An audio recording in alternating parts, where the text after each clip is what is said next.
Hi, I'm Mark Gungor, and welcome to this DVD called Sex, Dating, and Relating. Now, this first session has to do with the relating part of the equation, how men and women tend to relate to one another. You're going to learn in this very funny session that a lot of what gets us in trouble with each other has to do with the way we think. Men and women tend to think very differently from each other.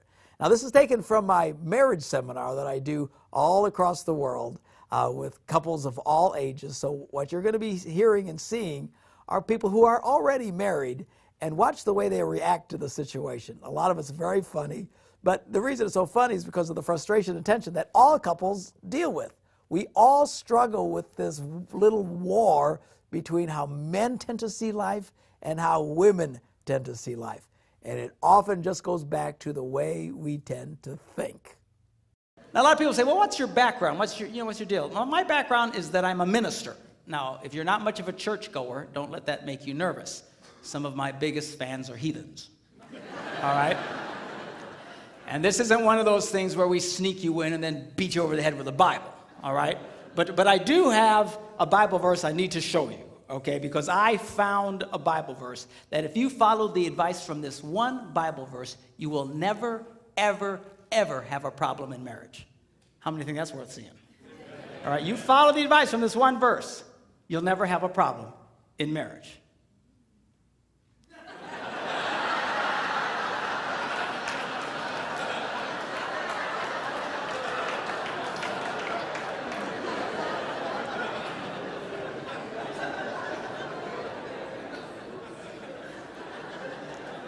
It says it's good for a man not to marry.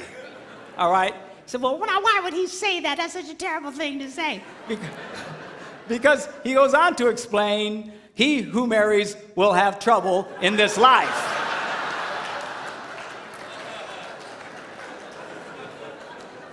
You know, people come up to me, Pastor Mark, something's wrong. I say, what is it? We got trouble in our marriage. I go, no, that's about right. Hey, there ain't nothing wrong. That's pretty normal. Now, you don't hear these verses read at weddings very often. Kind of downplay that. You know? You don't see those on Hallmark cards. You don't see them on cakes with pretty calligraphy. He who marries will have trouble. But it's too late for you. You know,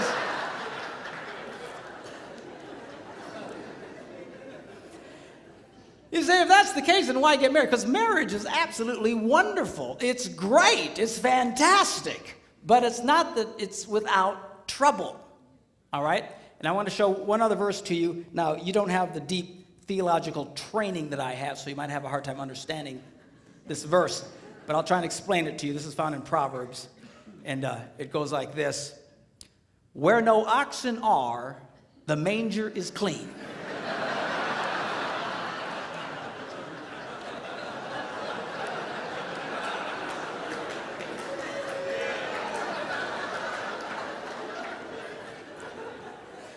Let me explain that to you, okay?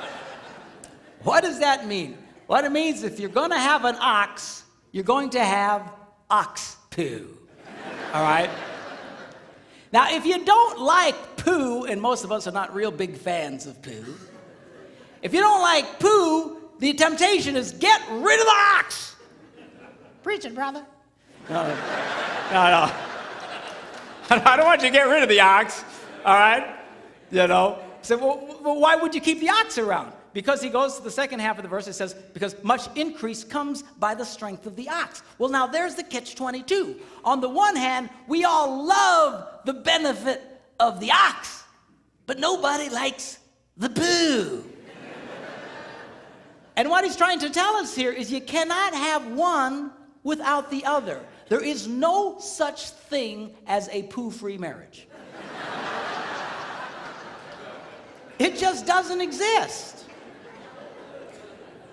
Unless you shoot the ox, okay? But that leads to other problems.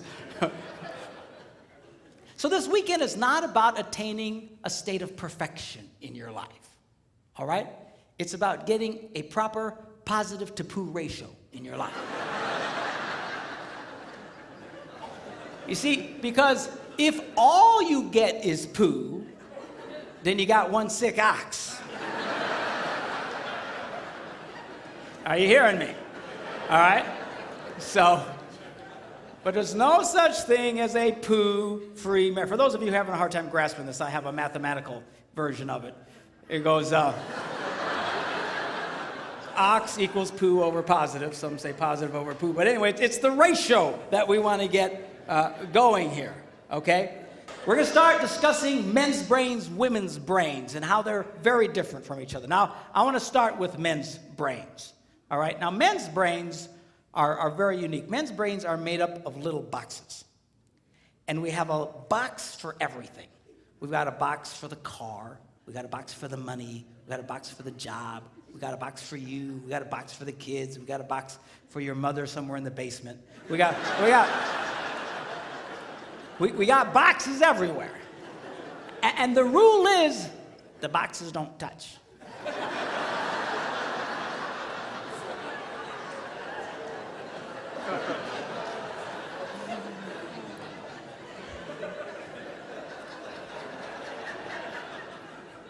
When a man discusses a particular subject, we go to that particular box, we pull that box out, we open the box, we discuss only what is in that box. All right?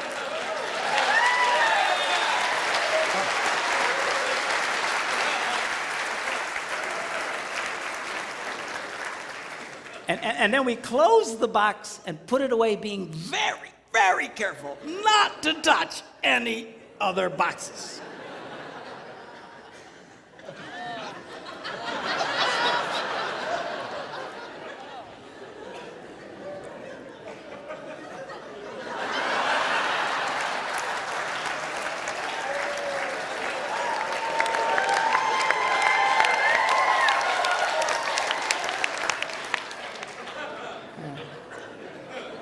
Sorry, my Catholic upbringing got in there for a minute, but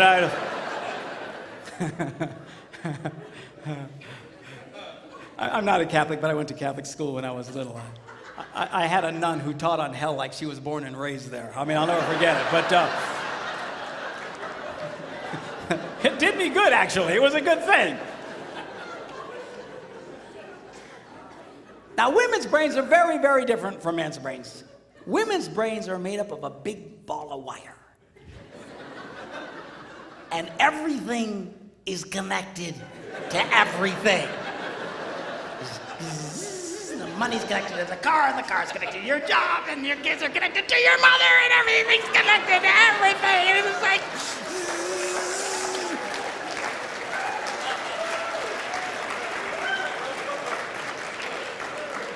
It's like the internet superhighway, okay? And it's all driven by energy that we call emotion. It's just... It's one of the reasons why women tend to remember everything. Because if you take an event and you connect it to an emotion, it burns in your memory and you can remember it forever. The same thing happens for men. It just doesn't happen very often because, quite frankly, we don't care. All right.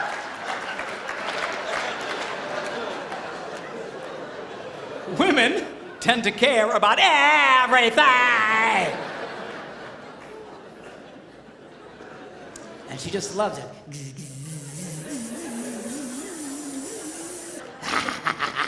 Okay?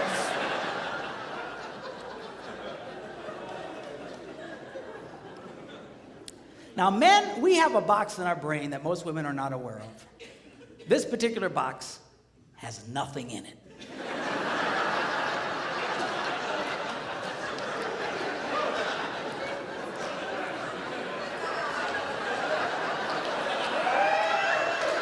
It's true. It's true. In fact, we call it the nothing box. And of all the boxes a man has in his brain, the nothing box is our favorite box.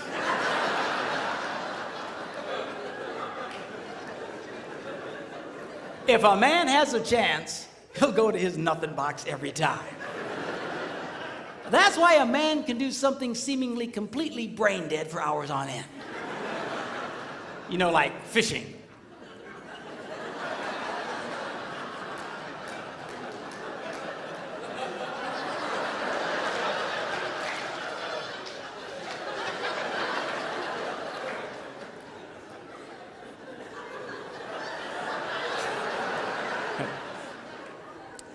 And we love it. That's why a guy can sit in front of a TV and go.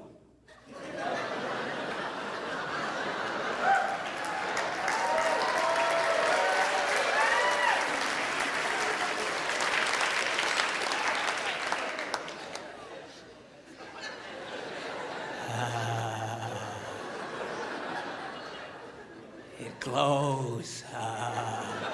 Of course, this drives our wives nuts because they'll come up and say, "Stop that! You can't possibly be watching anything!"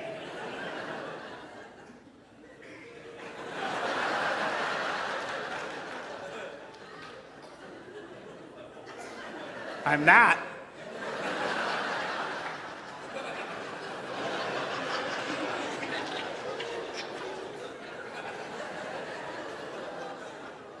Go away.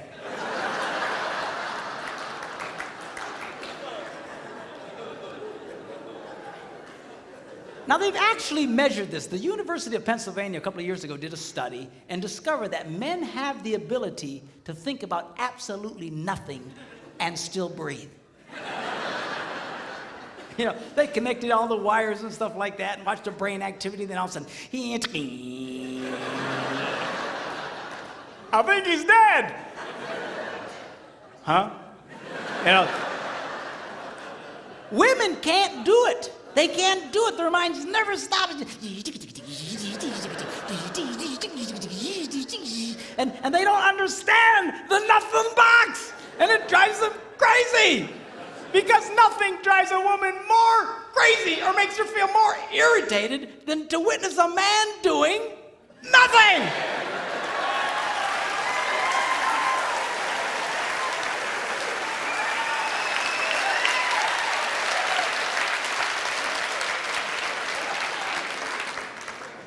Now, one of the biggest revelations I get out of women is this whole nothing box issue. They just, everything's starting to make sense. And I've had women say, oh, it's nothing. Well, can I go in his nothing box with him? No! Why not? Because then it's something. Besides, you'll walk in there and go, You know, this place could really use some pictures. Nice little table over here, some flowers. Is it? No! Nothing! Get out! We don't want nothing.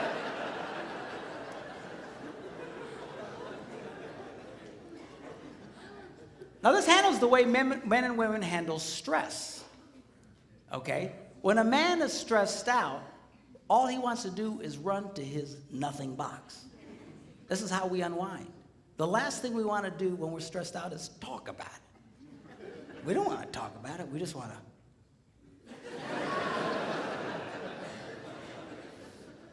Of course, it just drives her nuts, you know. A woman will see a man in that vegetative state and she'll come up and go,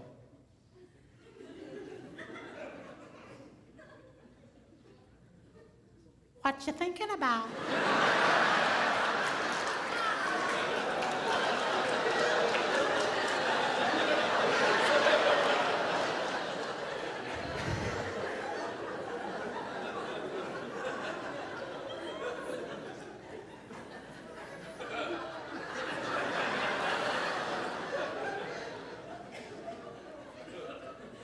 Nothing. Well,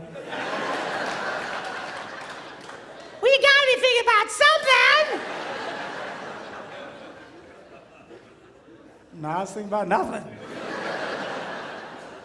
In fact, I was on a roll till you showed up. Go away, all right? Because that's how he handles stress. He just,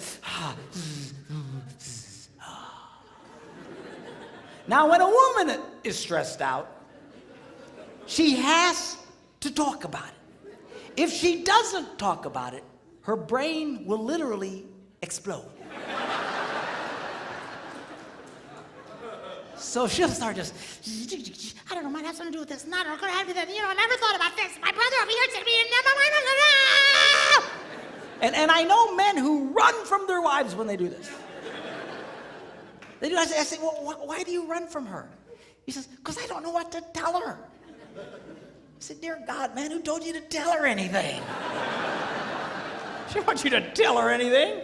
See, a lot of guys, they feel obligated when you start explaining all your stress, they feel obligated to fix you, right? Because that's what a man does. A man only tells his troubles to another man in hopes that that man will help fix it, okay? But she's not a man, and you try and fix her, she's gonna kill you, all right? She doesn't want your advice. She doesn't want your help. She wants you to shut up and listen. And a couple of ladies, that's right, you tell him. Tell him to shut up.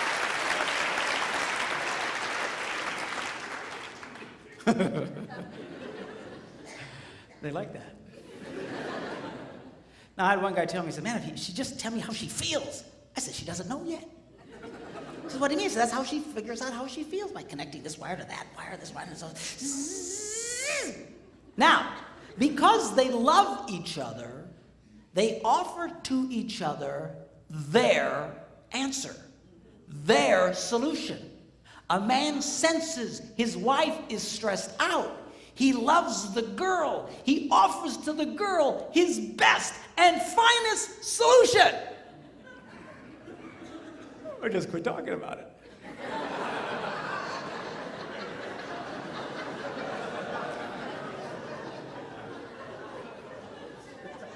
Just quit thinking about it. Yeah.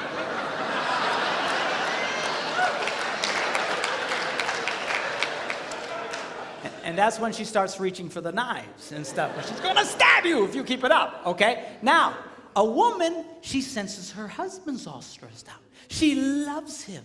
Therefore, she offers to him her best and finest solution. Talk to me. Why won't you talk to me?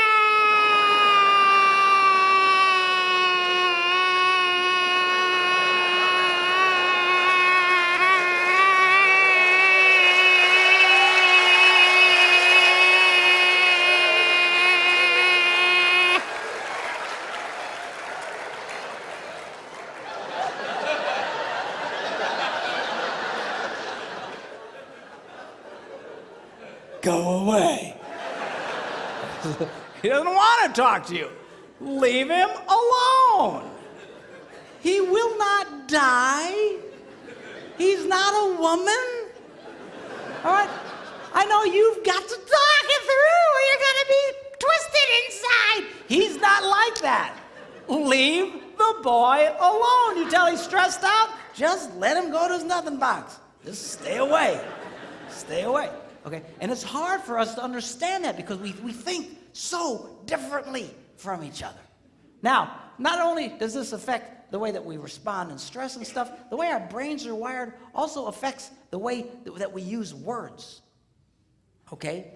Men tend to use less words than women.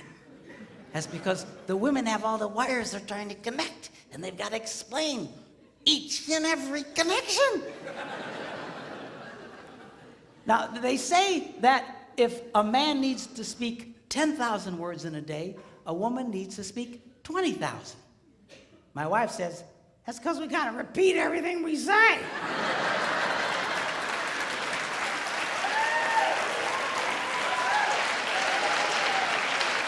Where's my tablet here? I want to show you something about the whole words thing. Not only do we use different amounts of words, words can mean different things to men and women. For example,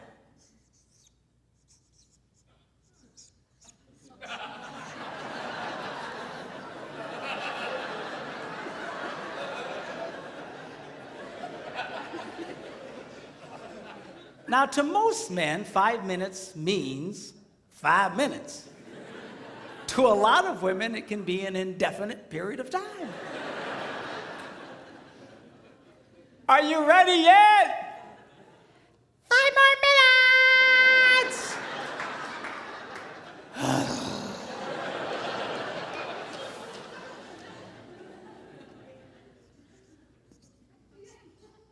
As we discussed, men understand nothing.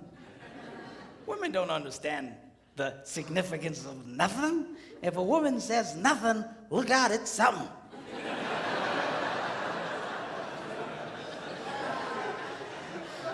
Oh, dude, man, I don't know what happened. What happened? I don't know. I asked my wife what she was upset about. What'd she say? Well, she said nothing. Get out of the house, man! Run now! Get out!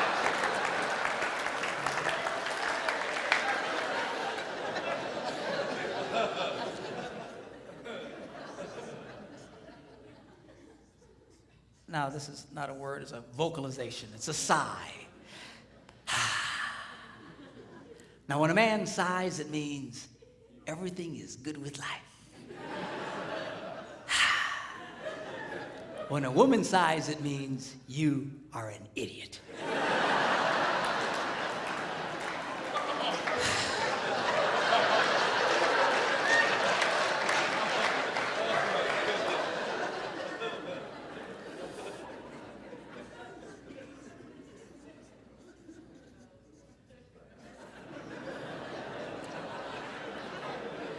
Now, when a man says, go ahead, he's being polite. When a woman says, go ahead, she's giving you the opportunity to explain whatever stupid thing it was you just did. Men's brains, women's brains. It also affects not only the words we use and stuff, but also it affects how we listen. You go, yeah. Women listen. But we listen too, we're just different. A lot of women say, men's problems, they got selective listening. You know what that is, right? That's when the wife will say something like, honey, go to the store, lay down the mulch, wash and wax the car, get the kids at school, rent some videos, and finish the rest of the dishes. And then he runs that through his selective filter.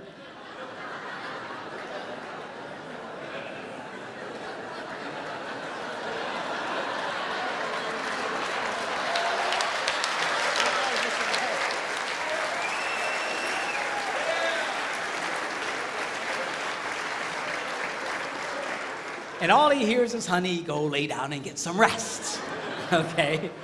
But that's not what I'm talking about. What I'm really talking about is the difference between single tasking and multitasking.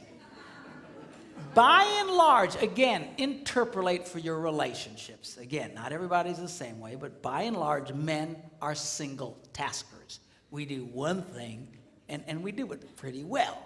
Women can handle lots of things. Guys aren't wired that way. That's why it's not a good idea to put a man in charge of more than one kid at a time. We can handle the one. Well, sweetheart, you're doing such a good job with Johnny. Wow. Well, where are the rest of the kids?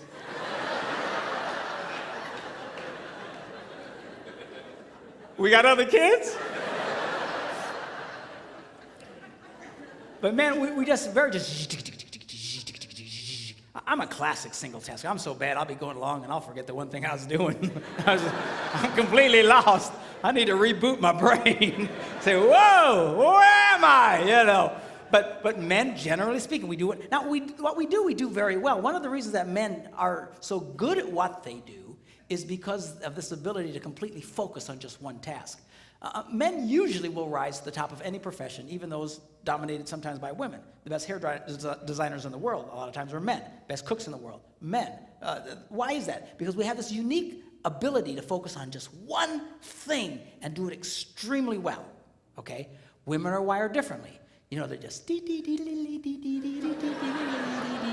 and my wife can be, in the living room, watching TV, reading a book, making knickknacks, and talking on the phone all at the same time. It's just amazing to me. Of course, I'll come in and I'll assume she's not watching TV.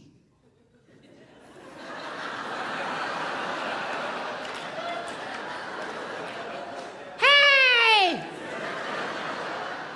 What? I was watching that. You're making knickknacks and such. Put it back! You know. Which is.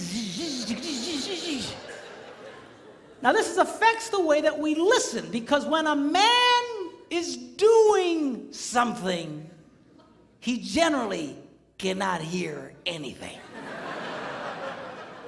It's just true. Women are not like that. Women can be doing lots of things and holding 3 different conversations. Just, now, you know, she'll walk into a room and she'll see her husband reading the newspaper. And she assumes, I multitask. Therefore, he must multitask. But he's running the newspaper reading program, and he can only run one program at a time. He's not hearing jack. And this makes women very angry. But you just need to come over and you got to close the newspaper reading program. You got to load the Listen to Me program. But you got to wait a minute. He needs to reboot.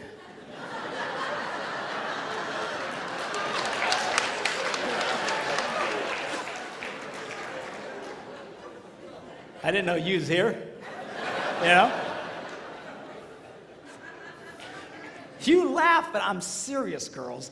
If you see a man doing something, unless he's wired differently, do not be giving him vital information.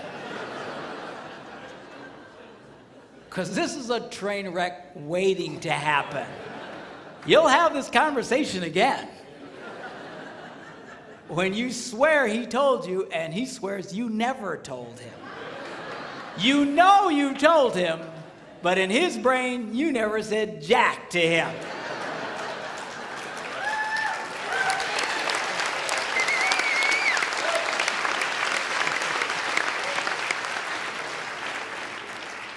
The problem here is, guys, we get ourselves in trouble because men have this natural defense mechanism that at all costs, do not stop doing what you're doing. So when someone starts talking to you, we automatically have this defense mechanism that goes, uh-huh. Yep. Uh-huh. Uh-huh. And we keep doing what we're doing, and we're not, and she thinks you're listening to her. But you're not listening. You need to stop you're big boys, stop what you're doing, turn to the girl, and pay attention to her.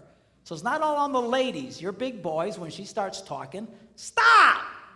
Listen to the girl, and then let him go back to what he was doing. Sounds fair, right?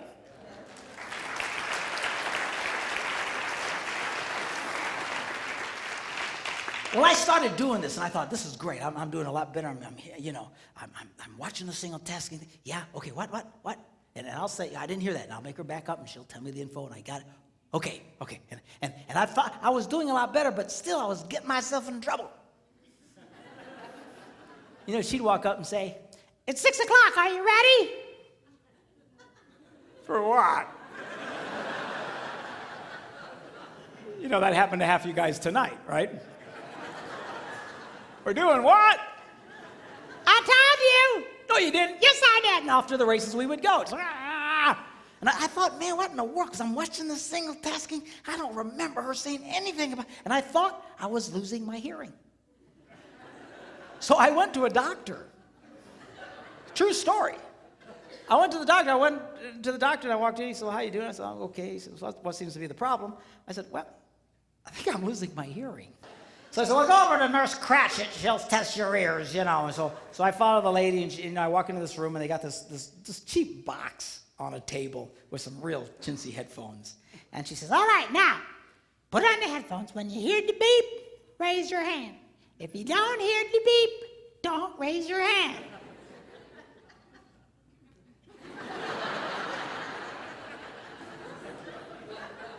Apparently, I look really stupid. So anyway, I turned around and we began. As,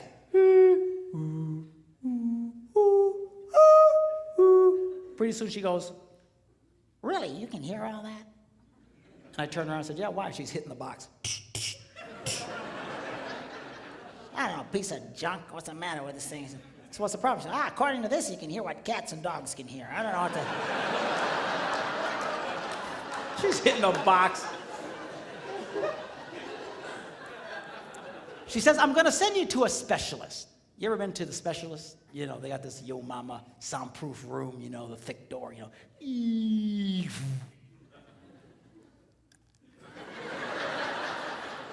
know, you got the person, you know, sitting behind the glass, you know. You feel like you're in a people aquarium. Sir, would you sit down? But anyway, so at the time we lived in Green Bay, Wisconsin, and right downtown Green Bay, there was a place called Eye and Ear Associates. I'd never heard of them before. I had no reason to hear from them. But she said, I'm I'm going gonna send you these people. They have all this fancy equipment, and And so she takes the doctor's pad and she writes eye, ear, and she abbreviates associates and hands it to me.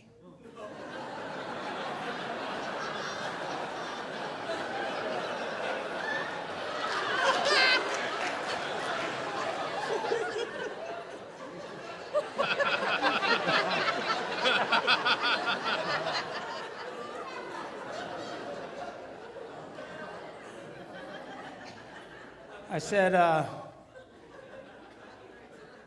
what kind of doctor is this?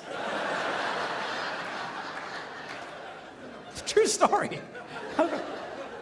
She says, what do you mean? I said, I heard of eye, ear, and throat. I never heard of this. She said, let me see that. Oh, I'm so embarrassed. So she wrote out associates. I went, oh, okay. Thought I was going to be in for a very uncomfortable test there for a minute.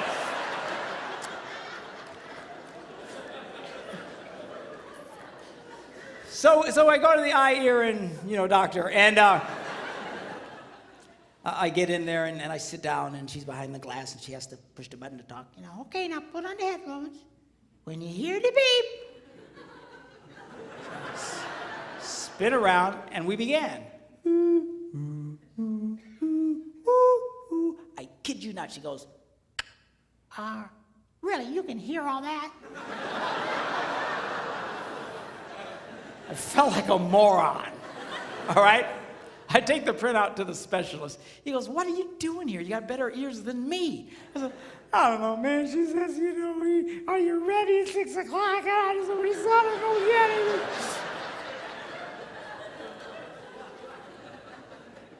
So I go home and I walk in the door and she says, Well, what the doctors say. She doesn't sound like that, by the way.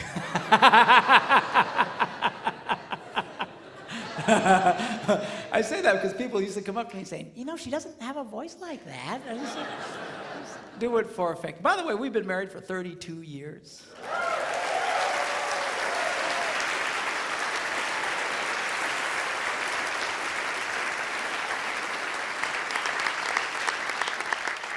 We have 2 grandsons.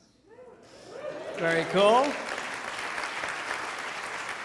Beautiful boys. One's 10 months old, the other one's 8, and they are just such a delight. I love grandchildren because now it's payback. Give me. You want some more sugar? There you go. Okay. Bye.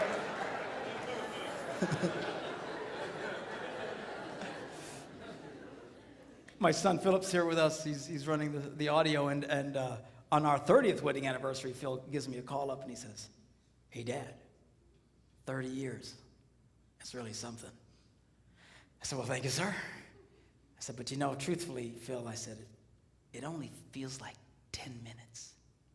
He goes, really? I said, yeah, 10 minutes underwater. Oh, lighten up. All the girls. Oh, I can't believe he said that. What is she going to think?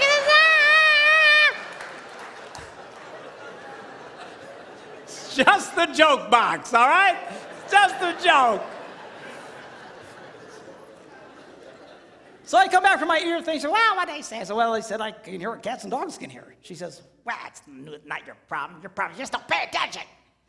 and I thought, but I've been paying attention. I was watching this single tasking thing, and so I thought, I'm going to do a test. I want to see how far she gets away before I can't hear her. So the next day we're sitting in the kitchen, and She comes up and she's talking to me, la, la, la, la, la, la, la, la, and I go, uh-huh. And then she walks a little bit further away. She says, la, la, la, la, la, la, la, la. I go, okay, I can hear that. And she gets a little further away, la, la, la, la, la, la, la, just doing multitasking thing. Then she goes into the living room, la, la, la, la, la, la. And now she goes into another room. She's now on the other side of the house, still talking to me.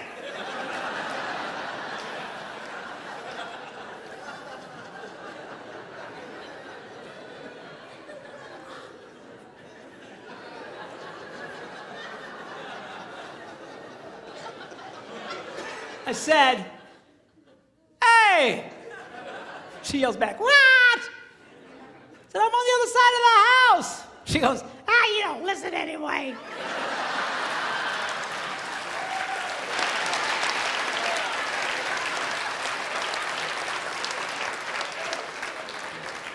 the next day, I caught her. This time she goes upstairs.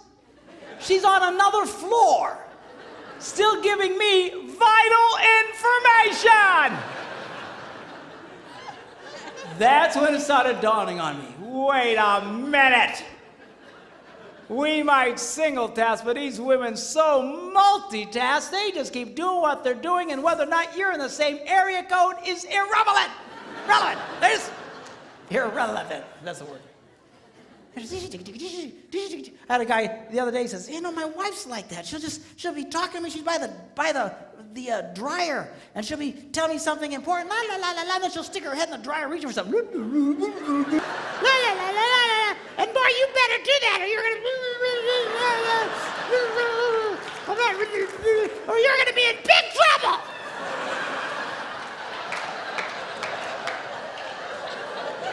She still does that to me. We'll be like a real busy highway, just all kinds of noise, and she'll be talking. You know something that's really important? So you better be careful about it. What? I didn't hear what you said. Laws of physics, girls, it applies to you. It would help if your husband was in the same area code. Okay. Now, I first shared this story at a men's conference that I was speaking at, and I thought it was just a funny story that had happened to me. But as I'm sharing it, all these men's heads are going. I had one guy come up to me afterwards. He says, Pastor, I'll be in the bathroom. The door is closed.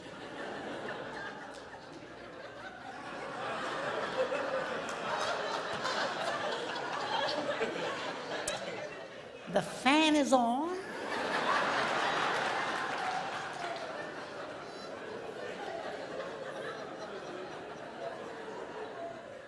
There's tile everywhere, so sound just bounces around in there. I'm standing there. All I can hear is the sound of rushing water. And she's still talking to me!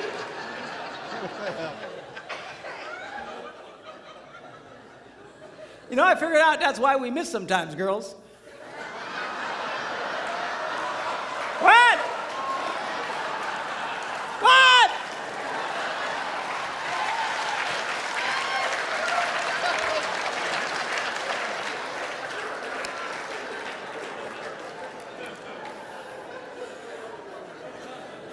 Another mystery solved. Girls, don't be so multitasking that you're doing a gazillion things giving him vital information. All right? And especially if he's doing something. I'm telling you, this simple thing that I'm talking to you creates more arguments and more frustrations in marriages, and we're fighting over nothing. Men's brains, women's brains. Women's brains think, give. They just love to give. They're happiest when they're giving. You get a bunch of women together and they're all giving to each other. Oh, I love your hair. I love your shoes. I love your outfit. They just love it. Now, men's brains are a little different. Men's brains think, take. And you get a bunch of men together and we insult each other. We do. You're fat. You're ugly. You smell. Thanks, man. That's... So if women love to give and men love to take, which way do you suppose the give and take goes in most relationships? That way. Women think the answer is to give more. If they give more, it will inspire him to give back. Ain't gonna happen. All right? You've got to learn, girls, that if you're going to be truly happy, you're going to have to learn how to take in your relationship. And women are fundamentally very uncomfortable in taking in their relationships. They just love to give. But you'll give yourselves to death. A lot of you just burn yourselves out. It's not unusual to have a woman and her husband come into my office and, you know, she's been married, they've been married for 25 years, and she says, I've given it that bad. I have nothing left to give. You ever hear a woman say that? I have nothing left to give. They're burnt because they've just given so much. Then you look at the husband and he goes, I thought we had a good marriage. Because it's been great for him. She's given, he's taken, this rocks. All right? So now, girls, I'm going to show you how you can take advantage and change that flow in your relationships. I'm going to show you how you can get a man to do what you want him to do. All right? Now, when I first say that, all the girls go, yes. And all the boys go, you sold me out, man. You sold. But be cool, because the guys like this part. It's the women who hate it.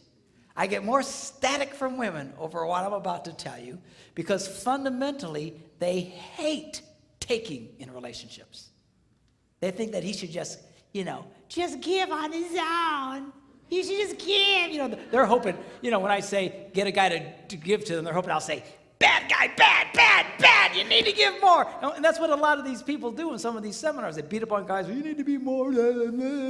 No, the real key, I think we've established it doesn't work, okay? The real key is to change the woman's perspective and empower you because you, in fact, have the power to change this. But a lot of women have been so affected by over-romanticized concepts in marriage that they don't understand this. They really think that if he really loved me, this would all just happen automatically. If he really cared about me, la la la la la la la la la la. A lot of women really struggle with this concept because they tend to live in this false romantic fantasy land.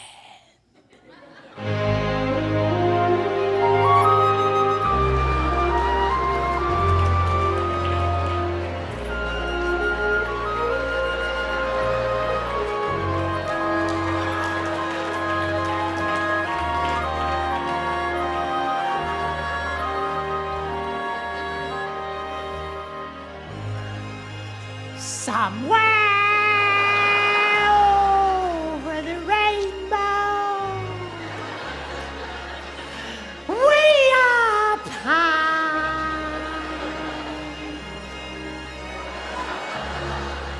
all the other girls have such wonderful husbands. Why, oh, why can't I?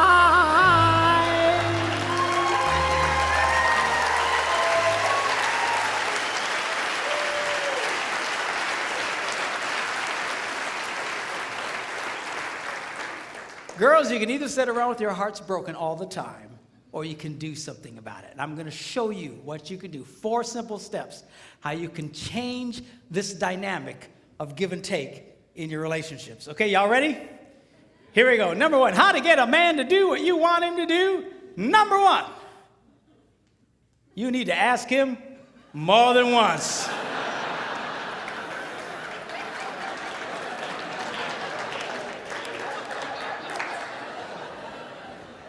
Asking a man to do something once is like never having asked him to do it at all. Say, why is that? Why is that? Why is it? Because we're in such a take mode. We're just constantly take. take. Everything about a guy is take, take, take, take, take, take, take. We're always competing. We're always out in the business world. Just take, take, take, take, take, take, take, take, take. And we're just in this take mode. And all of a sudden, his wife will say, I'm growing a tail.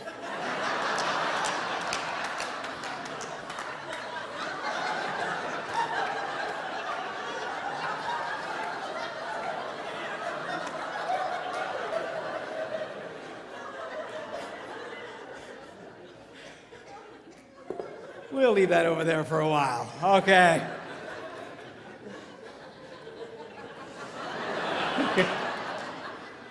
Where was I? Okay. Men are always in such a take mode. We're constantly take, take, take, take, take, take, take, take, take, take. We compete taking. We're in business taking. We're just take, take, take, take. We're just in this take mode. And all of a sudden, his wife will say to him, honey, will you do such and such for me? And his left brain says to his right brain, you hear something.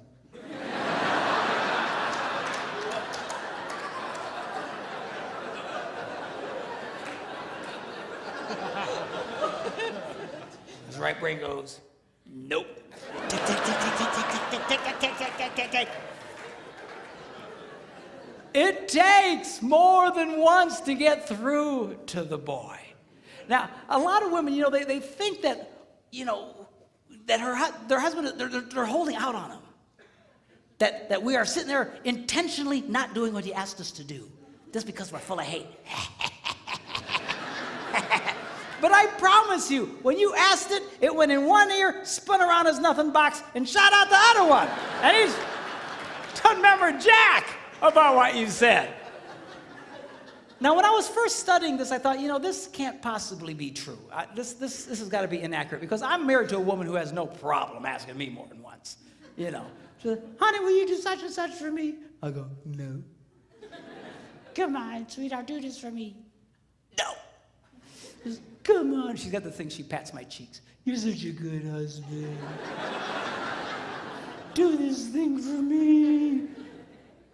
Okay, and then I do it. So when I was first reading this, that they were saying women only like to ask one time, I thought that can't possibly be true. And I remember I was in a church in Green Bay, Wisconsin at the time. I was one of several pastors at a large church there. And I before service started, I thought, I'm going to ask some ladies, because this can't possibly be right. So I quick came up to a lady. I said, let me ask you a question. She said, yeah. I said, do you have a hard time getting your husband to do stuff for you? She goes, Pastor, you have no idea. She says, I asked that man to paint the ceiling. That was back in October.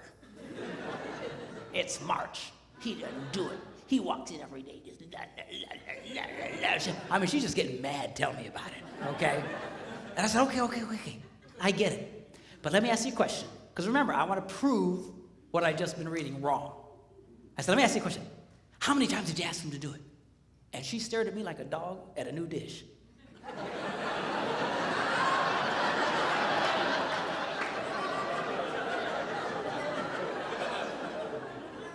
She said, once. I was stunned. I says, why wouldn't you ask him more than once? She says, I shouldn't have to. I said, you might want to try that. I got away from her. Went to another woman. I said, come here. And she says, what? I said, let me ask you a question. Do you have a hard time getting your husband to do stuff for you? She says, Pastor, you have no idea. She says, I will ask my husband, honey, put away the laundry, and I'll stick it right in the middle of the living room. And he didn't do it. He just walks over the top of it. He just walks around it. It'll sit there for a month. And she asked me with all seriousness, she said, Pastor, can't men see laundry?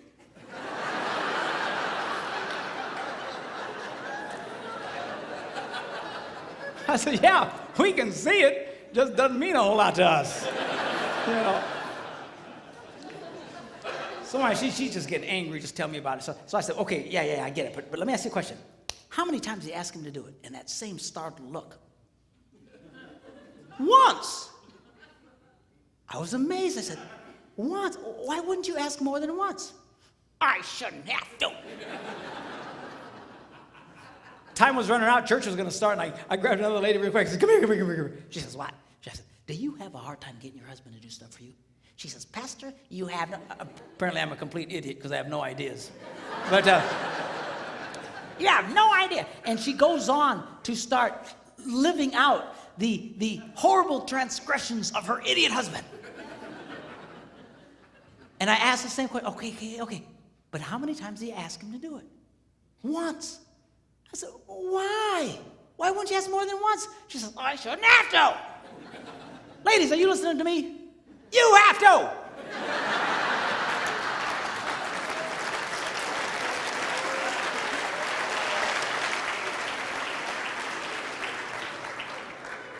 To just get mad and madder and madder and having a cow over nothing. He doesn't even remember what you said. You're thinking about it. But then I learned something. The reason women find this so offensive is because really, they don't want to ask the first time. It's true, you little sinners.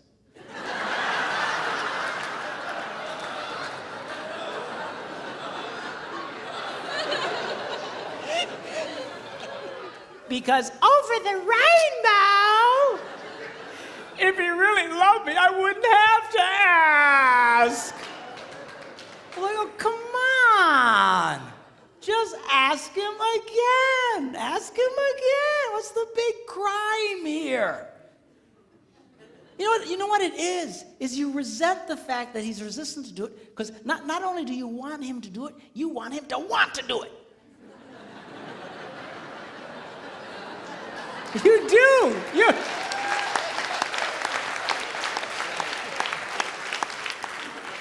Well, I got news for you. We don't want to do it. We're never gonna wanna do it. If we wanted to do it, we'd have done it already. What do you care about the internal motivations of his heart? Stop! So he does it. I'll finally do something my wife wants me to do. I don't want to do it. I say, I don't do it. And she just... because she's getting something out of me. What's with this?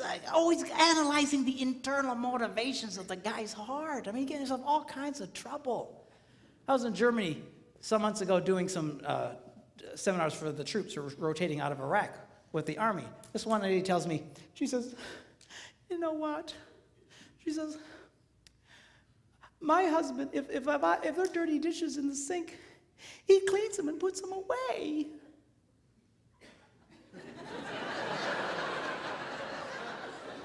I go, yes. And? She said, well, I asked him, why do you do that? And he said, because I hate dirty dishes. And she started crying. I said, lady, most women think they died and went to heaven if their husbands. Yeah, but I wanted him to say, well, I do it because I love you.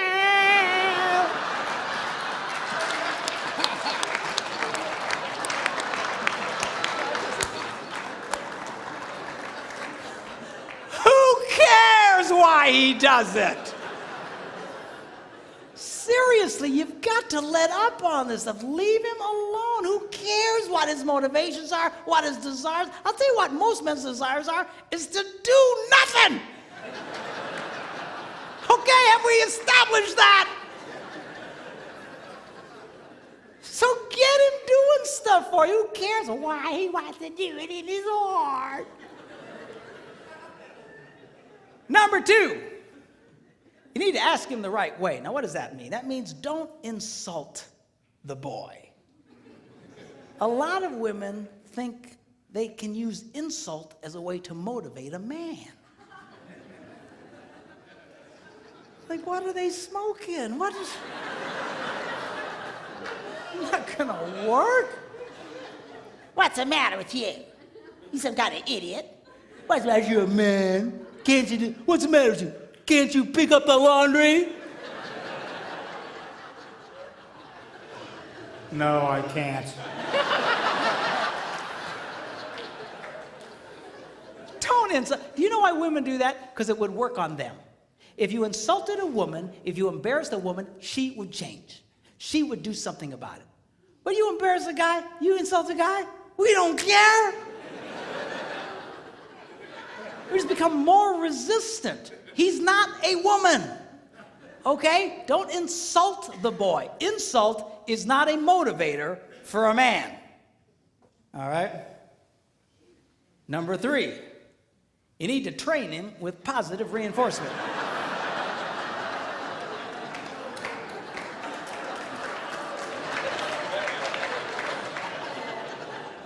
What does that mean? Well, training a man is kind of like training a chimpanzee. If the chimp does what you want, you give him a reward. If the chimp doesn't do what you want, you just don't give him the reward. You don't beat the snot out of the monkey. Because then you got a freaked out ape. Every time you come around, he'll just, he'll run away from you. So, well, how does a woman reward a man? Very simply, by appreciating the pathetic things he does. Because men love to be appreciated. And the problem here is that women only like to appreciate unexpected kindness. If it's unexpected, they light up. Oh, oh, oh. But if it's expected, it's like,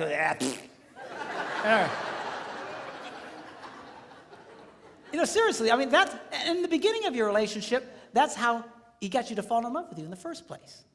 See, because unexpected, everything he did was, God, seriously, man, that's how you got her to fall in love with you. She knows you're ugly.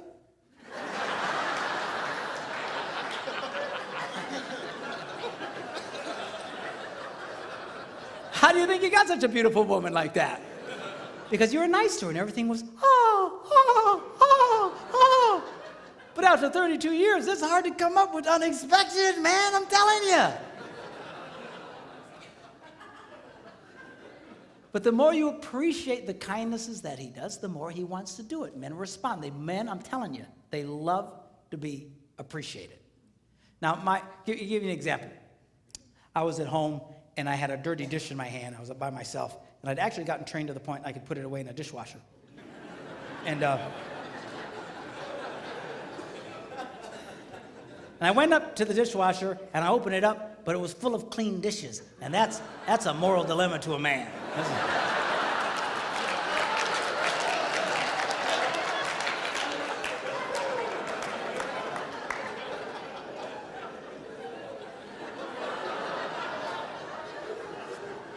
So it finally dawns on my little brain, empty the dishwasher. So without being asked, I emptied the dishwasher and I put everything away. And then, of course, I stick around because I want to see what happens. Why? Because I love to be appreciated. So my wife comes home. She's la, la, la, la, la, la, la, la. She goes over to the dishwasher and goes, you emptied the dishes. And she goes, you're such a good husband. and I eat it up.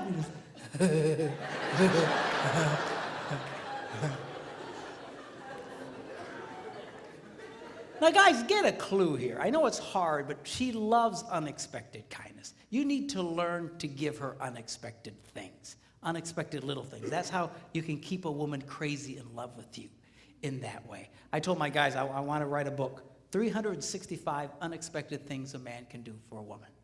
And I thought about it, and I went, 52 unexpected things. You're going to do that every day, you know what? What was I thinking? You know.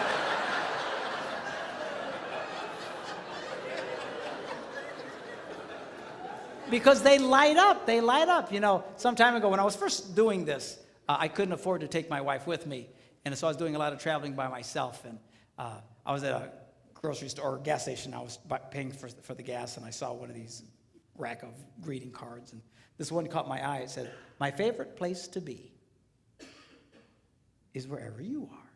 And I thought, oh, I should get that. How much is that?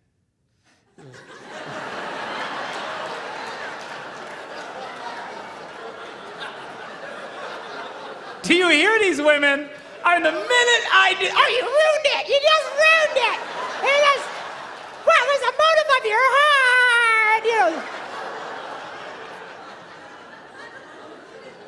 I just wanted to see how much it was, that's all. There's something wrong with y'all. Anyway, so $1.50, I went, okay, $1.50, I can do that. So I paid $1.50 and I signed it, I took it home and I put it in the kitchen. I want to stick around and see what happens. And she eventually comes in and la la la la la la la la, and all of a sudden she goes, ah, a card. And she opens it up and it says, my favorite place to be is wherever you are. I got to tell you, boys, it was the best $50 I ever spent in my life.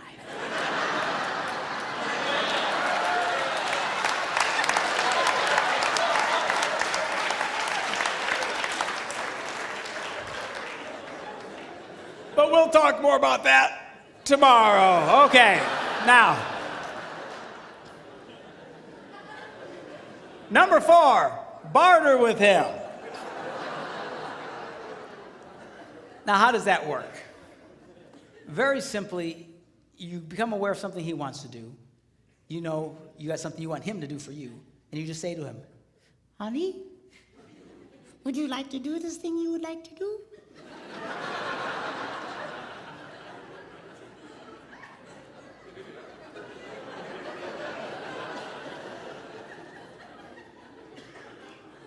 yeah.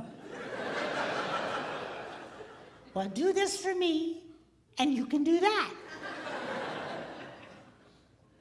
What's the catch?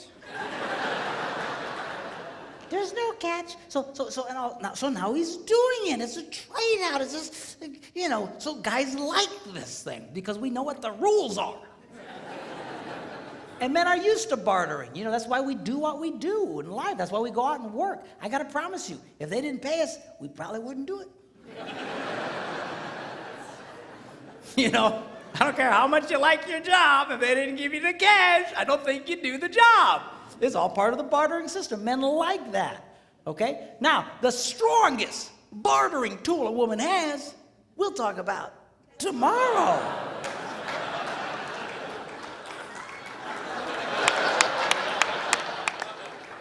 oh, that's terrible. I had one lady say to me, Doesn't that make me a prostitute?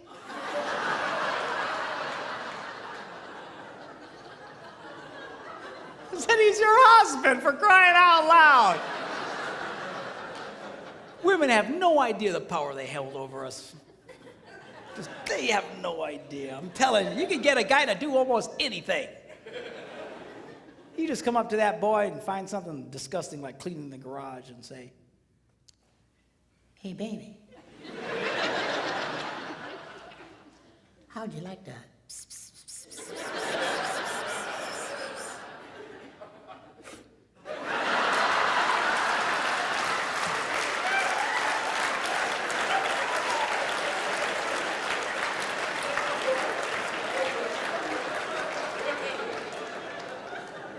Why, yes, I would. Well, I tell you what, you go clean the garage and then come and find me. Man, you got yourself a motivated boy.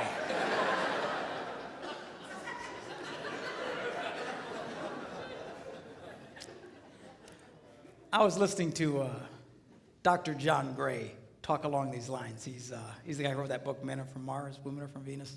Really a brilliant guy. And he was telling the story of how his wife came up to him and said, John, take me to the opera. And he said, I don't go to the opera. Hate stupid opera. Dress up like a penguin and go out there. And right there, a lot of you girls would have just went,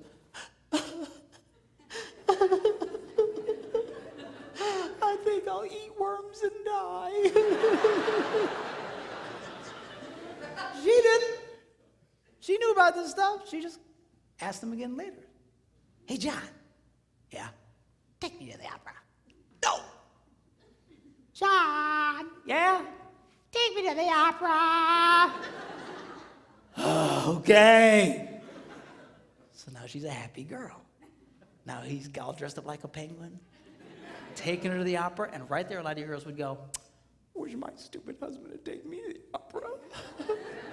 You got such an... seriously, a lot of you girls, you envy other women's husbands because they're always doing things. But you don't understand. Women who get their husbands doing this stuff know exactly what I'm talking about. They do this all the time.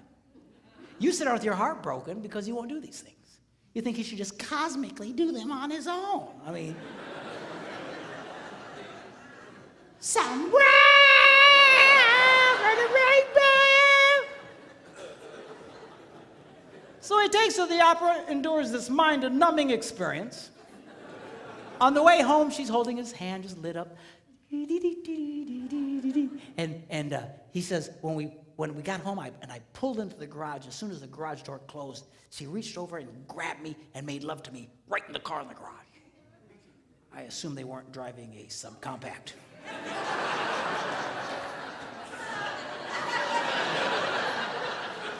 You figure it out. Anyway.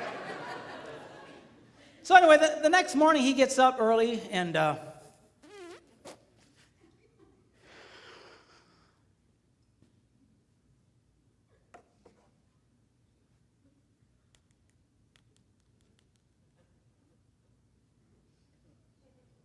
yeah, I was wondering, how much are season tickets to the opera?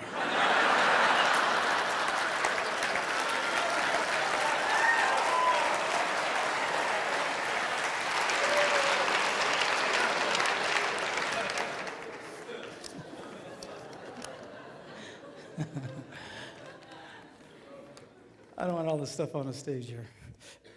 What's more is they probably don't either. All right. Men's brains, women's brains. Women's brains,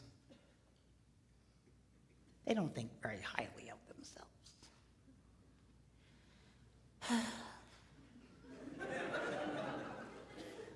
I'm too fat. I'm too tall. I'm too oily.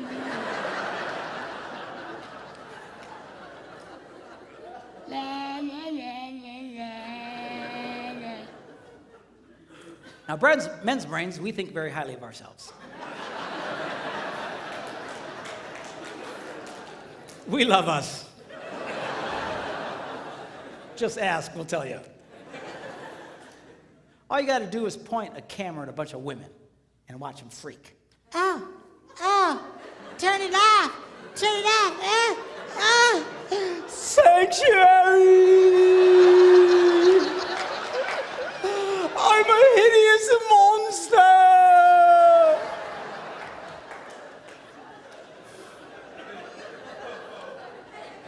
Point a camera at a bunch of guys, what do you get?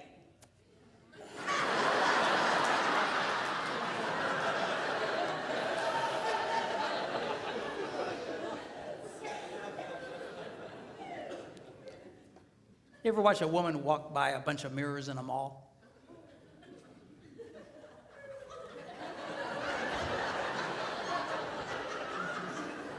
You ever watch a guy?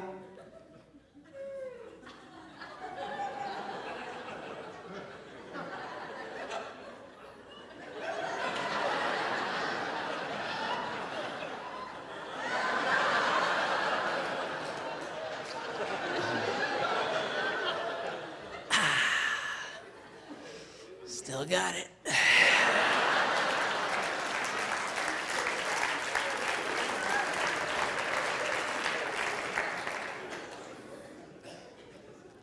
A lot of women they can be such a drag because their husbands try to be nice to them and compliment them and be, nah, don't say that, nah, I'm ugly, nah. And you know, why do you do that?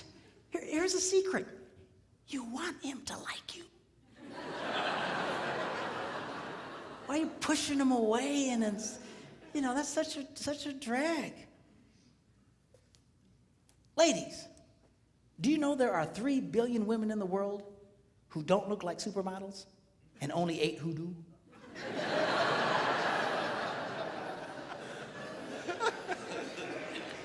Are you seeing a pattern there? Do you know Marilyn Monroe wore a size 14? Not too many guys going, oh, I don't know, she's a little chubby, I think, for me.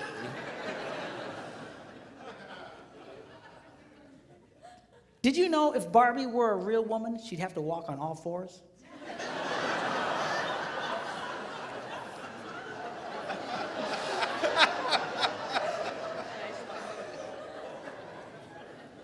Explain it to her later, okay? I don't understand. Okay. Do you know the models in magazines, they're airbrushed? Do you know what that means? That means even those women don't look like those women. You're constantly staring at these pictures, comparing yourself to these perfect women. Man, I'd get depressed too. Man, my wife will buy one of those women's magazines. They're like this thick. It's like an encyclopedia. 98% of it are just ads. Pictures of other women. Beautiful, gorgeous, airbrushed women.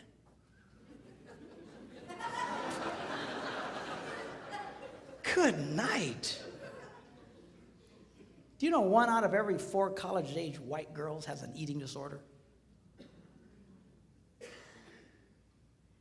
Can I be politically incorrect here? You know who really has a problem in this area? You white women. It's a documented fact. Women of color generally don't have this problem. You ever see Hispanic women? They walk around like they own the world.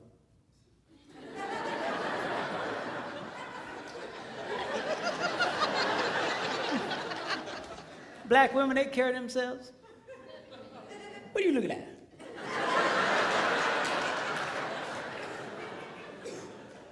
Typical white woman. I mean, come on. I was watching this movie with Steve Martin and Queen Latifah. You seen this movie? She's like the hot babe in this movie. She's a healthy girl, Jack.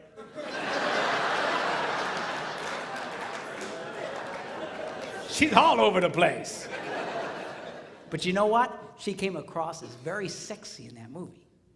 You know why? Girls, men are not looking for perfect women. You know what's attractive to a man? A confident woman. When women carry themselves in a confident way like that, it's very attractive to a man. You just be who you are. Just carry yourself with confidence. So you're not perfect. So what? Nobody's perfect. Even the perfect women aren't perfect. Now, tomorrow, I'm going to be sharing with you when we do our little talk about sex. I'm going to be reading from one of the most amazing books. It's one of the most ancient books about sex. And it's in the Bible. It's called the Song of Songs, or the Song of Solomon.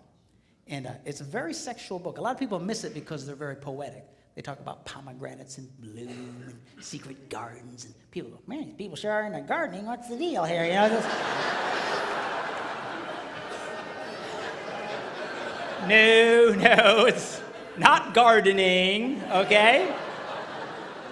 It's about sex. We're going to look at that tomorrow. But tonight, I want to just take a quick look at halfway through this book. He describes this woman that he's absolutely crazy about. I want you to see his description of her. He says this. He says, how beautiful your sandaled feet, O prince's daughter. So apparently she had great feet.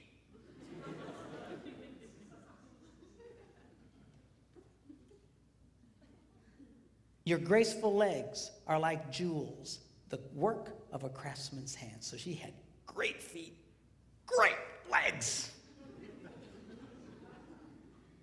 Your navel is a rounded goblet. So she's got great feet, great legs, but she's got an outie.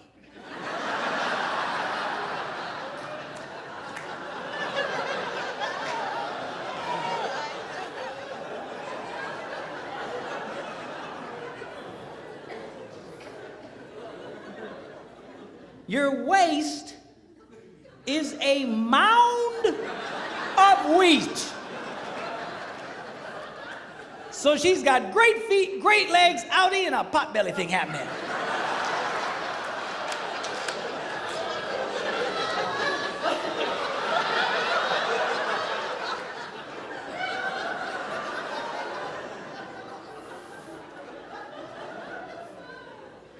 your two little itty bitty breasts are like two little itty bitty fawns. So she's got great feet, great legs, outie, pop belly, and little boobs.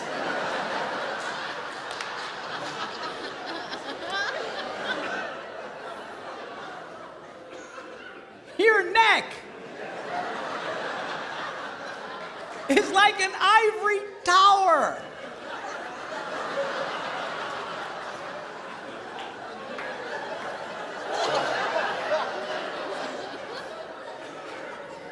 So she's got great feet, great legs, outie, pop belly, little boobs, and a big neck.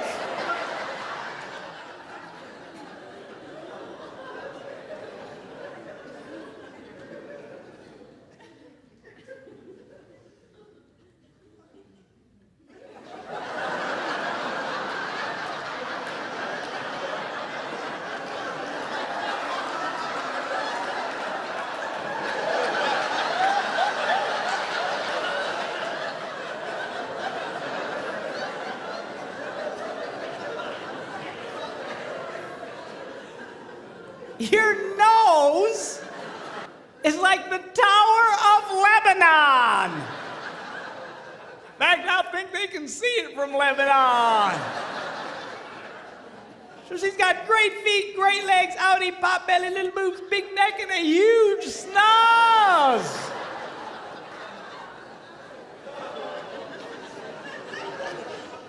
What does he say about her? He goes, oh, how beautiful you are. And how pleasing, O love, with your delights. He was crazy about this woman. Men's brains, women's brains. Give, give, give, take, take, take, give, give, give, take, take, take, give, give, give, take, take, take. By the way, on this area of give and take, a lot of women have really been, and I'm speaking particularly Christian organizations and Christian women's clubs. You know, they have these Christian women's retreats and stuff. I call them estrogen fests. And they're wonderful. They're great if you're a woman, I guess. But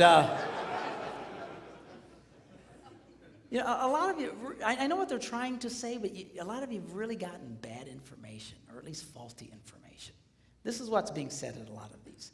What they're saying is unconditional love demands an unconditional relationship. Unconditional love demands an unconditional relationship. You should do anything for this man. You should just put out for this man. If you want sex, no matter what, just give it to him. Just la la la la la la la la. It all sounds spiritual and it all sounds wonderful. The only problem is it is patently false. Unconditional love demands a conditional relationship. The Bible is nothing if it is not a one big gigantic list of conditions. Are you hearing me? Well, doesn't God just love everybody? Yeah. Whosoever, God so loved the world that he gave his only begotten son, that what? Whosoever believes. Conditional. You actually have to do something. Yes. You want God to get close to you? You know what the Bible says? What do you have to do? You have, conditions. You have to, the whole thing is unconditional. I'm sorry. Yeah. An unconditional relationship will destroy your marriage. It will destroy any relationship. An unconditional relationship with a child will create a hellion. An unconditional relationship with a teenager, he'll destroy himself and take everybody he can with him. It is not healthy. It is not good. It is not holy. It sounds right, but it is not right. You girls need to get comfortable with this idea of taking in your relationships.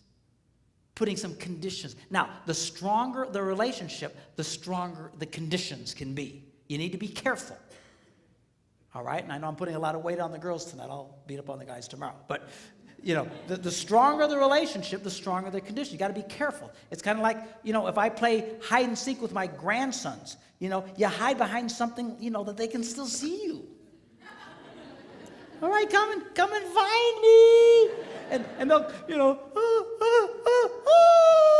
you know, you don't play hide and seek with a 2-year-old and run into the basement and hide under boxes. Because he won't get it. He just, so you got to watch the conditions. In a healthy relationship, you can have higher and stronger conditions. But you're not going to get there if you just never require something out of the guy. Okay? And some guys, they don't like any condition. But guys, this is healthy. It's not right for her to constantly be giving to you and never getting anything back. And girls, you can change that, but you got to get comfortable. This is healthy for your relationships to take back. Most guys don't mind you taking back. What we get frustrated with is you expecting us to be like you. That we're just going to do this cosmically like you. We're going to somehow interpret your internal feelings. And we don't do that well.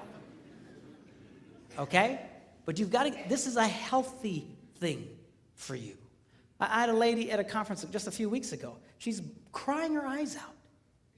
And I said, what's the matter? She says, my husband, he'll never talk to me. I says, never, he never. If he would just talk to me just for a little bit, I'd feel so much better. And she's just crying. I said, how's your love life? Oh, it's okay. I says, let me see if I get this. A man who never talks to you, when he wants sex, you just give it to him. Yeah. I said, well, why do you do that? Well, because I'm supposed to. That's what we're told. I said, sweetheart, you've gotten bad information. Well, doesn't the Bible say we shouldn't deny each other? Of course. But denial doesn't mean, or acceptance doesn't mean you can't have conditions. Here's an example. If you're trying to get a mortgage for your home and the bank calls you up and says, hey, you have been accepted. We have approved your loan. You just need to come sign some papers. And they hang up. Have you been rejected or accepted? You've just been accepted, man. You're excited. Cool. But you have to go do what? Sign some papers.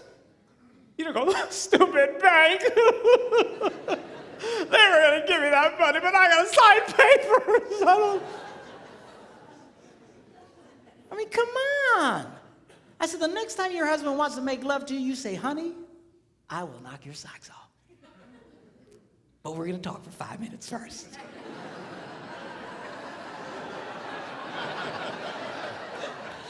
That's fine. That's healthy.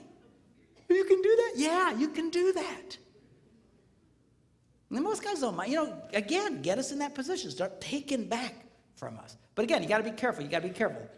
If your relationship's real weak, you can't be demanding real heavy things. The stronger the relationship, the tougher you can be. Here's an example. My wife, we have a very good relationship. All summer long, she's been telling me to kill the spiders in the house and in the garage and the outside around the house. We live near water, and spiders love water, and there's spiders everywhere. And I went and bought the poison and stuff to kill them, but I didn't feel like doing it.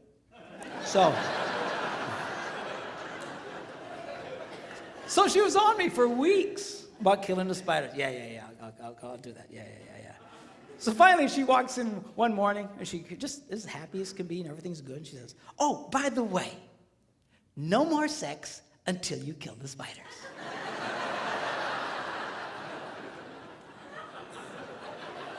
And she walked away.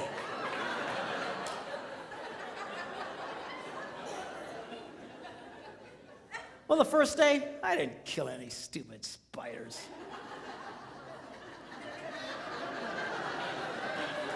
Second day, I didn't kill any stupid spiders.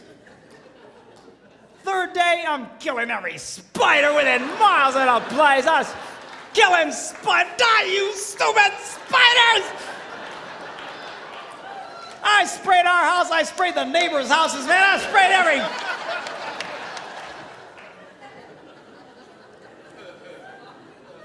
Did I want to do it? No. Did she care? Nope. And she's getting stuff out of the boy.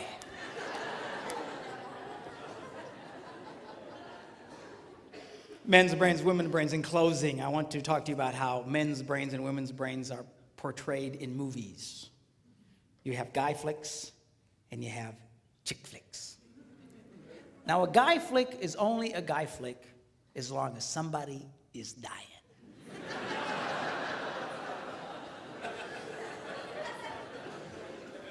And the more horribly they die, the more we love it.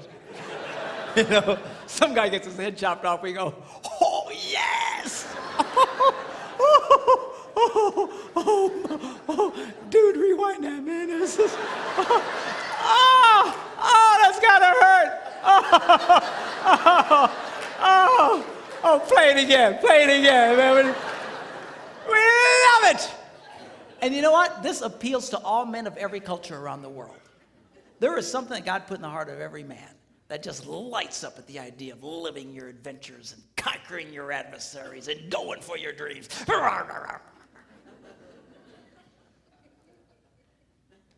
You see it even in the smallest of boys, you girls that have little boys, you know what I'm talking about. They're always doing something dangerous. Stop that! You're gonna poke your eye out! That's the point, Mom. If you can't lose an eye, what's the point of playing?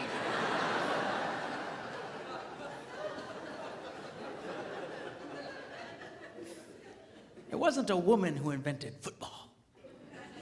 And we like that. There's something just blesses the heart of a man when he watches one man kick another man's butt. Yeah! Light up on the inside. Just we love it! I believe God put that in. I'll tell you, you can't possibly read the Bible and not see that God is a first-class, number one, grade A butt kicker. Not a chance. Even at the end of the Bible, it says someday Jesus is going to come back and he's going to be riding on a white horse and his robes are going to be dipped in the sweetest perfume that he got from Bath and Body Works. Is that what it says? No. Robes are going to be dipped in what?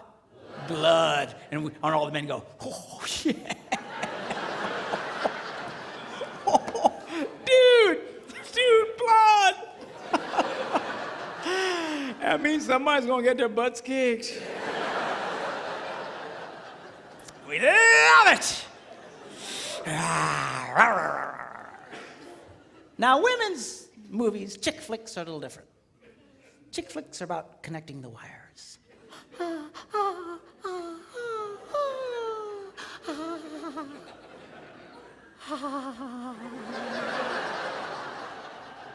You know, a chick flick could be 2.5 hours of 4 women sitting around a kitchen table talking.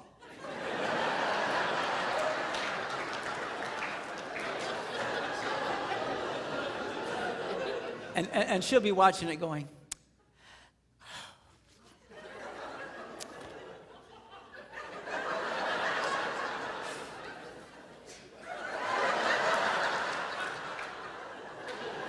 and her husband's watching it with her going, I want to kill myself. This is stupid movies. But she just loves it.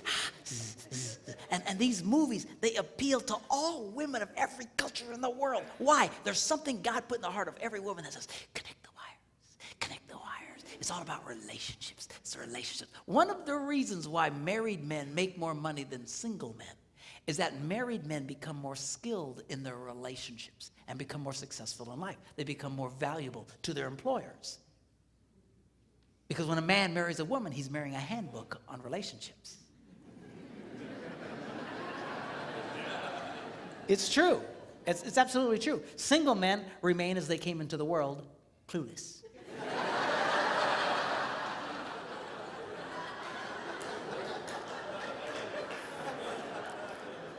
Married men get feedback and they start learning, but you got to listen to her.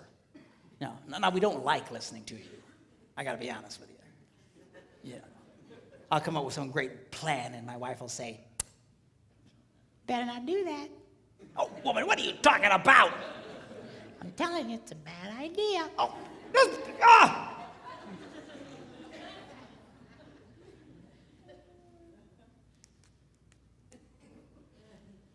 Yeah, you guys.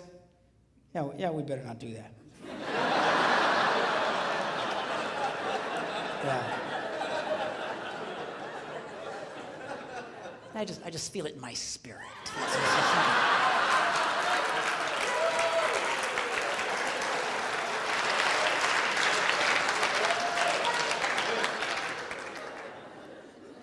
Now, as different as the chick flicks and the guy flicks are from each other, there is one theme they both share that is the same. And that is this: the hero always goes back for the girl. You see it in the guy flicks, man. They're just fighting their battles, and they're on the edge of victory, and suddenly the hero starts to pull back, and his men say, "Where you going?" And he says, "Going without me, boys. Ugh, I got something I gotta do."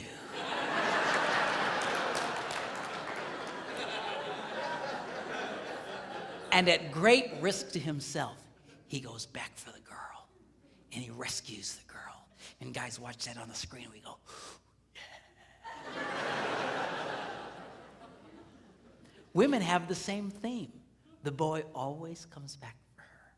I was watching this chick flick, Jerry Maguire. Have you seen this one? And in this movie, they'd broken up, and finally he wins the big contract, and he realizes it doesn't mean anything because he doesn't have her. And he quick hops on a plane, and he flies home, and he walks into the house, and she's there with a bunch of her girlfriends, and he walks in unexpectedly, and they all look up, and he goes, "Hello." And she says, "What are you doing here?" And he starts to explain to her that he had finally succeeded and gotten everything he dreamed of, but it meant nothing without her. And he said to her that you complete me. And she goes, "You had me at hello." And all the girls see that, and they all go, "Oh, yes, yes, yes, yes."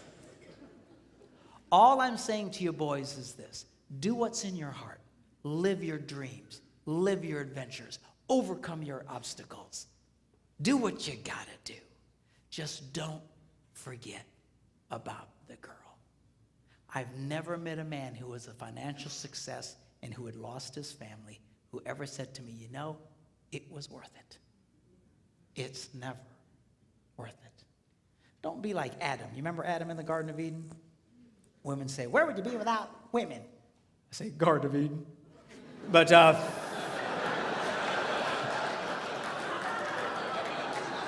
it's just a joke. I know it's not fair. Really, Adam's job was to guard the garden, to take care of the garden. He fell down on the job. When that serpent came around, he should have kicked that thing out on its butt. I don't know if serpents had butts, but they don't now. When God takes care of you, man, I'm telling you, lose your butt altogether.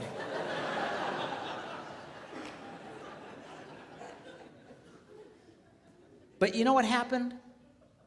He didn't do anything. So how do you know that? Because if you read the story, Eve listened to this story and then took of the forbidden fruit and then turned and handed it to whom? Adam. She didn't have to go running through the jungle going, "Adam! Where you at, boy? I know you're here." He was right there the whole time. He said nothing. He did nothing. Do you know why? Because he was a coward. He was a coward and the father of cowards, of men who claim to be men, but they're no more men than the man in the moon. They are spineless jellyfish, impersonators, who are afraid to engage their wives, afraid to engage their children. You, sir, are no man. Don't be like that, Adam. You need to be like the second Adam. You see, the Bible refers to Jesus Christ as the second Adam. The first Adam messed everything up. The second Adam set everything straight. And at great cost to himself, he came back for the girl. He came back for you and for me. That is a man. You need to be like that. Live your adventures, yes. Go for your dreams, yes. Overcome your obstacles, yes, yes, yes. Just don't forget about the girl. Don't get so caught up in your puking little life you forget about her. You start working too late at some point, you just stand up and start heading for the door. All the guys will say, "Hey, where you going?" Just say, "Go on without me, boys. I got something I gotta do."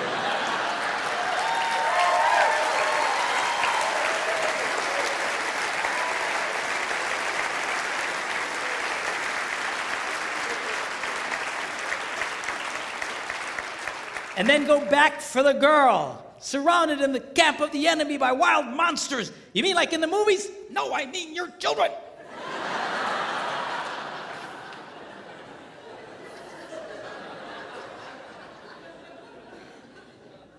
All I'm saying to you is do what's in your heart. It's in the heart of every man here, and it's in the heart of every woman here. Don't forget about her. Don't neglect her. Do what you need to do, but make sure that you go back for the girl. Are you glad you came tonight?